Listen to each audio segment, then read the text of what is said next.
मित्रों, एक समय की बात है। किसी गांव में एक बहुत ही ज्ञानी पंडित रहता था।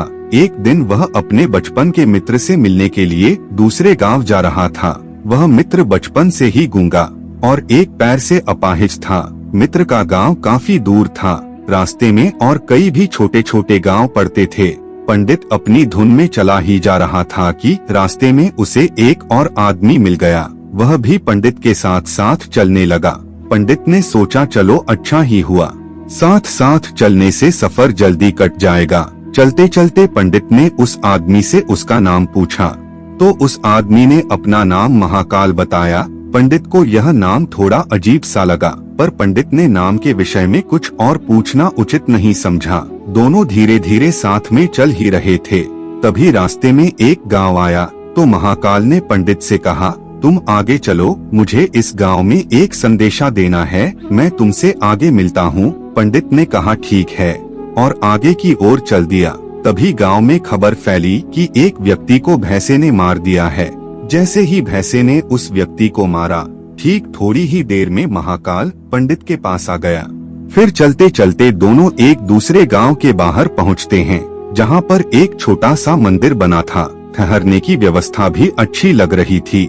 पंडित के मित्र का भी गांव वहां से दूर था और रात भी होने वाली थी। तो पंडित ने कहा, रात्रि होने वाली है, पूरा दिन चलते चलते थकान भी लग रहा है और भूख भी लगी है, तो यही भोजन करके आराम कर लेते हैं, सुबह आराम से आगे का सफर करेंगे। महाकाल ने कहा, ठीक है, मुझे इस गांव में किसी को कुछ जरूरी सामान देना है, तुम खाना खा लो और आराम करो, मैं बाद में आकर खा लूंगा।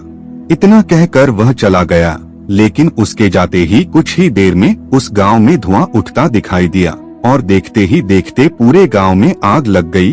पंडित ने आश्चर्य से सोचा, यह महाकाल जहां भी जाता है वहां किसी न किसी तरह की हानि जरूर हो जाती है, कुछ तो गड़बड़ है। लेकिन पंडित ने रात्रि में महाकाल से इस बात का जिक्र नहीं किया। सुबह दोनों ने फिर अपने गंतव्य की ओर चलना प्रारंभ कर दिया। कुछ ही दूर में फिर एक गांव आया तो महाकाल ने फिर पंडित से कहा, आप आगे चलते जाइए, मैं कुछ दूर में आपसे मिलता हूँ। मुझे इस गांव में भी कुछ जरूरी काम है, तो मैं अपना काम करके आपसे आगे मिलता हूँ। यह कहकर महाकाल जाने लगा। लेकिन इस बार पंडित आगे नहीं बढ़ा, बल्कि वही खड़ा होकर महाकाल को देखता रहा कि वह कहाँ जाता है और क्या करता है। तभी लोगों ने चिल्लाना शुरू कर दिया कि किसी व्यक्ति को सांप ने काट लिया है और वह मर गया है। ठीक उसी समय महाकाल फिर से पंडित के पास पहुंच गया, लेकिन इस बार पंडित को सहन नहीं हुआ। उसने महाकाल से पूछ लिया कि तुम जिस गांव में जाते हो वहां कोई न कोई नुकसान जरूर हो जाता है, क्या तुम मुझे बता सकते हो ऐसा क्यों होता है? तो महाकाल ने जवाब दिया, पंडित जी, आप तो मुझे बहुत बड़े ज्ञानी मालूम हुए थे, इसलिए मैं आपके साथ चलने लगा था, क्योंकि ज्ञानियों का संग बहुत अच्छा होता है, परंतु आप अभी तक समझ नहीं पाए कि मैं कौन हूँ। पंडित ने कहा, मैं समझ गया हूँ, लेकिन मुझे शंका है, अगर आप ही अपना उपयुक्त परिचय दे दें तो मुझे आसानी होगी। तो महाकाल ने जवाब दिया, मैं यमदूत हूँ और यमराज की आज्ञा से उन लोगों के प्राण हरण करता हूँ जिनकी आयु पूर्ण हो चुकी है। हालांकि पंडित को पहले से ही इस बात की शंका थी, फिर भी महाकाल के मुंह से यह सुनकर पंडित घबरा गया, लेकिन फिर हिम्मत करके पूछा, अगर ऐसी बात है और तुम सचमुच यमदूत हो तो बताओ अगली मृत्यु किसकी है? महाकाल ने जवाब दिया, अगली मृत्यु तुम्हारे उसी मित्र की है जिससे तुम मिलने जा रहे हो। यह बात सुनकर पंडित सहम सा गया और सोच में पड़ गया कि वास्तव में यदि यह महाकाल यमदूत हुआ तो उसकी बात भी सही होगी और उसके कारण मेरे बचपन के सबसे घनिष्ठ मित्र की मृत्यु हो जाएगी। इसलिए अच्छा यही होगा कि मैं अपने मित्र से मिलने ही ना जाऊं, कम से कम मैं तो उसकी मृत्यु का कारण नहीं बनूंगा। महाकाल ने कहा, तुम जो सोच रहे हो वह सब मुझे पता है, मगर तुम्हारे अपने मित्र से मिलने ना जाने से नीति नहीं बदल जाएगी। तुम्हारे मित्र की मृत्यु निश्चित है और वह अगले कुछ ही क्षणों में घटित होने वाली है। महाकाल के मुंह से ऐसी बातें सुनकर पंडित को झटका सा लगा, क्योंकि महाकाल ने उसकी मन की बात जान ली थी, जो कि एक साधारण व्यक्ति के लिए संभव नहीं है।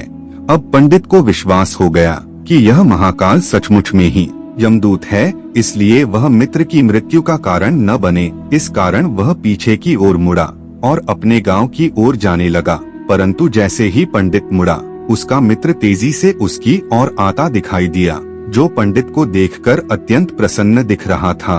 अपने मित्र के आने की गति को देखकर पंडित को ऐसा लगा जैसे उसका मित्र काफी समय से उसके पीछे ही आ रहा है, लेकिन वह बचपन से ही गूंगा था और पैर से अपाहिज था, इसलिए ना तो पंडित तक पहुंच पा रहा था और ना ही पंडित को आवाज देकर रोक पा रहा था। लेकिन जैसे ही वह पंडित के पास पहुंचा, अचानक उसकी मृत्यु हो गई। पंडित हक्का बक्का होकर महाकाल की ओर देखने लगा, जैसे कि वह पूछना चाह रहा हो कि आखिर क्या हुआ। महाकाल पंडित की मन की बात समझ गया और बोला, तुम्हारा मित्र पिछले गांव से ही पीछे पीछे आ रहा था, लेकिन वह अपाहिज व गूंगा होने की वजह से तुम तक नहीं पहुंच सका। उसने अपनी संपूर्ण ताकत लगाकर तुम तक पहुंचने की कोशिश की, लेकिन बुढ़ापे में बचपन जैसी ताकत नहीं होती, इसलिए हृदयाघात के कारण तुम्हारे मित्र की मृत्यु हो गई। क्योंकि तुमसे ही मिलने के लिए वह अपनी सीमाओं को लांघते हुए तुम्हारे पीछे पीछे भाग रहा था, इसलिए अपने मित्र के मृत्यु का कारण तुम ही बने। अब पंडित को विश्वास हो चुका था कि सचमुच महाकाल एक यमदूत है और इसका कार्य जीवों की प्राण हरना है। पंडित एक ज्ञानी व्यक्ति था, इसलिए वह जानता था कि मृत्यु पर किसी का वश नहीं चलता, सभी जीवों को एक ना एक दिन तो मरना ही है। यही सोचकर उसने अपने आप को संभाल लिया। लेकिन अचानक पंडित के मन में स्वयं की मृत्यु के बारे में जानने की इच्छा हुई, इसलिए उसने महाकाल से कहा, जब मृत्यु मेरे मित्र की होनी थी तो तुम शुरू से ही मेरे साथ यूं चल रहे थे। महाकाल ने जवाब दिया, मैं तो सभी के साथ चलता हूँ और हर क्षण चलता रहता हूँ, किंतु लोग पहचान नहीं पाते, क्योंकि लोगों के पास अपनी समस्याओं के अलावा किसी और व्यक्ति, वस्तु या घटना के संदर्भ में सोचने व उसे देखने समझने का समय ही नहीं होता। तो पंडित ने कहा, क्या तुम बता सकते हो मेरी मृत्यु कब और कैसे होगी? तो महाकाल ने कहा, हालांकि किसी सामान्य जीव को यह जानना उपयुक्त नहीं है, क्योंकि कोई जीव अपनी मृत्यु के बारे में जानकर दुखी ही होता है, लेकिन तुम ज्ञानी व्यक्ति प्रतीत होते हो और अपनी मित्र की मृत्यु को जितनी आसानी से सहन कर लिया है, उसे देखकर लगता है तुम अपनी मृत्यु के बारे में जानकर भी दुखी नहीं होगे। तो तुम्हारी मृत्यु आज से ठीक 6 महीने बाद आज के ही दिन किसी दूसरे राज्य में फांसी लगने से होगी, और सबसे आश्चर्य की बात यह होगी कि तुम स्वयं खुशी से फांसी को स्वीकार कर लोगे। इतना कहकर महाकाल जाने लगा, क्योंकि महाकाल के पास पंडित के साथ चलते रहने का अब कोई कारण नहीं था। पंडित अपने मित्र की अंतिम संस्कार करके अपने गांव चला गया, लेकिन कोई व्यक्ति कितना भी ज्ञानी क्यों ना हो, अपनी मृत्यु की बात जानकर दुखी तो होता ही है और मृत्यु से बचने के लिए कुछ ना कुछ करता ही है। सो पंडित ने भी किया, क्योंकि पंडित विद्वान था, इसलिए उसकी ख्याति उसके राज्य के राजा तक थी। तो पंडित ने सोचा, राजा के पास तो कई ज्ञानी मंत्री होते हैं, तो मेरी मृत्यु से संबंधित समस्या का कोई न कोई हल निकाल ही लेंगे। तो पंडित यह सोचते हुए राज दरबार में पहुंच जाता है और राजा को सारी बात बताता है। राजा ने अपने मंत्रियों से सलाह मांगी। अंत में सभी ने विचार विमर्श करके कहा, अगर पंडित की बात सही है तो उसकी मृत्यु भी 6 महीने के बाद ही होगी, लेकिन मृत्यु तब होगी जब वह किसी दूसरे राज्य में जाएगा। यदि दूसरे राज्य में जाए ही ना तो मृत्यु भी नहीं होगी। मंत्रियों की यह सलाह राजा को भी उपयुक्त लगी, तो पंडित के रहने की व्यवस्था महल में कर दी गई और राजा के आदेश के बिना उस पंडित से किसी को भी मिलने नहीं दिया जाता था। लेकिन पंडित कहीं भी आ जा सकता था, ताकि यह न लगे कि वह राजा की कैद में है। परंतु पंडित डर के मारे स्वयं ही कहीं आता जाता न था। धीरे धीरे पंडित की मृत्यु का समय नजदीक आने लगा और वह भी दिन आ गया जिस दिन पंडित की मृत्यु होनी थी। जिस दिन पंडित की मृत्यु होने वाली थी, उस दिन पंडित डर के मारे जल्दी ही सो गया, ताकि जल्दी से वह रात बीत जाए और अगला दिन आ जाए और मृत्यु टल सके। लेकिन पंडित को स्वयं नींद में चलने की बीमारी थी और इस बीमारी के बारे में वह स्वयं भी नहीं जानता था। आठ राजा या किसी वैद्य को इस बीमारी के बारे में बताने का तो प्रश्न ही नहीं उठता। पंडित अपनी मृत्यु को लेकर बहुत चिंतित था और नींद में चलने की बीमारी तभी आती है जब नींद ठीक तरह से ना हो पा रही हो। तो उसी रात पंडित को नींद में चलने का दौरा पड़ा। वह उठा और महल से निकलकर अस्तबल में गया। पंडित राजा का खास मेहमान था, इसलिए पहरेदार ने भी पंडित को नहीं रोका और न ही किसी तरह की पूछताछ की। अस्तबल में पहुंचकर वह सबसे तेज चलने वाले घोड़े की पीठ पर सवार होकर नींद में ही राज्य की सीमा के बाहर किसी दूसरे राज्य में चला गया। इतना ही नहीं, वह दूसरे राज्य के राजा के महल में पहुंच गया और उस महल के पहरेदार ने भी उसे नहीं रोका। सभी लोग रात्रि की अंतिम पहर होने के कारण नींद में थे। वह पंडित सीधा राजा के शयन कक्ष में पहुंच गया, जहां राजा और रानी सो रहे थे। वही पंडित भी जाकर लेट गया। सुबह हुई तो राजा ने पंडित को रानी के बगल में सोया हुआ देखा। यह देखकर राजा बहुत क्रोधित हुआ। पंडित को कैद कर लिया गया। पंडित को तो कुछ समझ में ही नहीं आ रहा था कि आखिर दूसरे राज्य में और राजा के शयन कक्ष में कैसे पहुंच गया। लेकिन वहां यह सब सुनने वाला कोई नहीं था। राजा ने पंडित को दरबार में हाजिर करने का हुक्म दिया। कुछ समय बाद पंडित को दरबार में लाया गया। थोड़ी देर में राजा का दरबार लगा, जहां राजा ने पंडित को देखा और देखते ही इतना क्रोधित हुआ कि पंडित को फांसी पर चढ़ा देने का आदेश सुना दिया। फांसी की सजा सुनकर पंडित कांप गया। फिर भी कुछ हिम्मत कर राजा से कहा, महाराज, मैं नहीं जानता कि राजमहल में कैसे पहुंचा। मैं यह भी नहीं जानता हूँ कि आपके शयन कक्ष में कैसे आया और आपके राज्य के किसी पहरेदार ने रोका क्यों नहीं। लेकिन मैं इतना जानता हूँ कि आज मेरी मृत्यु होनी थी और होने भी जा रही है। राजा को यह बात थोड़ी अटपटी लगी।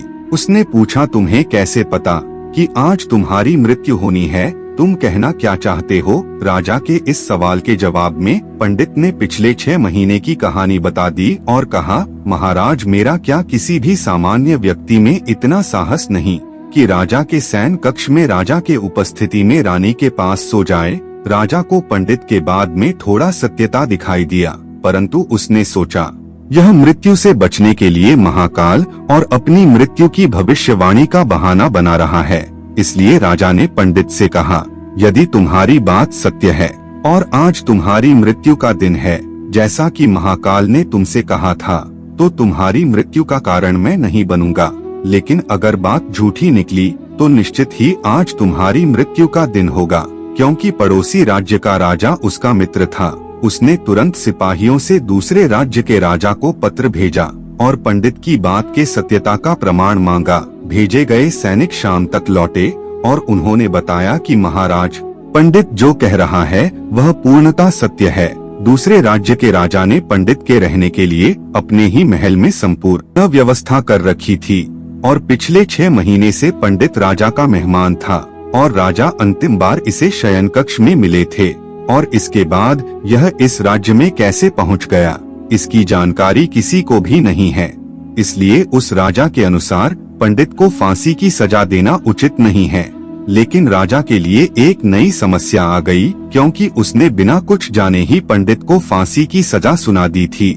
इसलिए अगर पंडित को फांसी की सजा न दी गई तो राजा के कथन का अपमान होगा, और अगर राजा के द्वारा दी गई सजा का मान रखा जाए तो पंडित की बिना वजह ही मृत्यु हो जाए। राजा ने अपने सभी मंत्रियों से इस बात पर चर्चा की। सभी मंत्रियों ने सुझाव दिया कि महाराज, पंडित को एक कच्चे सूत से फांसी लगवा दें, इससे आपके कथन का भी मान रह जाएगा और कच्चे सूत के धागे से पंडित को भी फांसी नहीं लगेगी और उसके प्राण बच जाएंगे। राजा को यह सुझाव अच्छा लगा। उसने ऐसा ही आदेश सुना दिया। पंडित के लिए कच्चे धागे के सूत का फांसी का फंदा बनाया गया और नियम के अनुसार पंडित को फांसी पर चढ़ाया जाने लगा। सभी लोग खुश थे कि ना तो पंडित मरेगा और ना ही राजा का कथन झूठा पड़ेगा। पंडित को भी विश्वास था कि सूत के धागे से तो उसकी मृत्यु हो ही नहीं सकती, इसलिए वह भी खुशी खुशी फांसी पर चढ़ने के लिए तैयार था, जैसा कि महाकाल ने उससे कहा था। लेकिन जैसे ही पंडित को फांसी दी गई, सूत का धागा तो टूट गया, लेकिन टूटने से पहले उसने अपना काम कर दिया था। पंडित के गले की नस सूत के धागे से कट चुकी थी और पंडित जमीन पर पड़ा तड़प रहा था।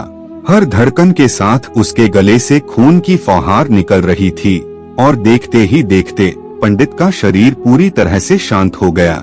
सभी लोग आश्चर्यचकित थे। पंडित को मरते देख रहे थे। किसी को विश्वास ही नहीं हो रहा था कि इस कमजोर धागे से किसी की मृत्यु हो सकती है।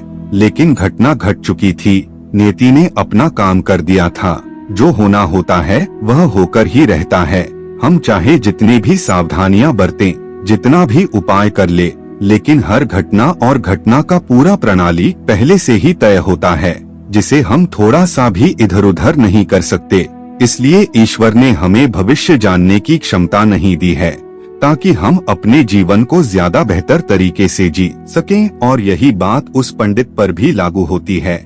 यदि पंडित महाकाल से अपनी मृत्यु के बारे में नहीं पूछा होता, तो 6 महीने राजा की कैद में रहकर डर डर कर जीने की जगह ज्यादा बेहतर जिंदगी जीता। मित्रों, कहानी कैसी लगी कमेंट में जरूर बताइए। वीडियो को लाइक कर हमारे चैनल को सब्सक्राइब कर लीजिए। मिलते हैं ऐसी एक और नई कहानी के साथ। तब तक के लिए जय हिंद, वंदे मातरम। वीडियो पूरा देखने के लिए आपका बहुत बहुत धन्यवाद।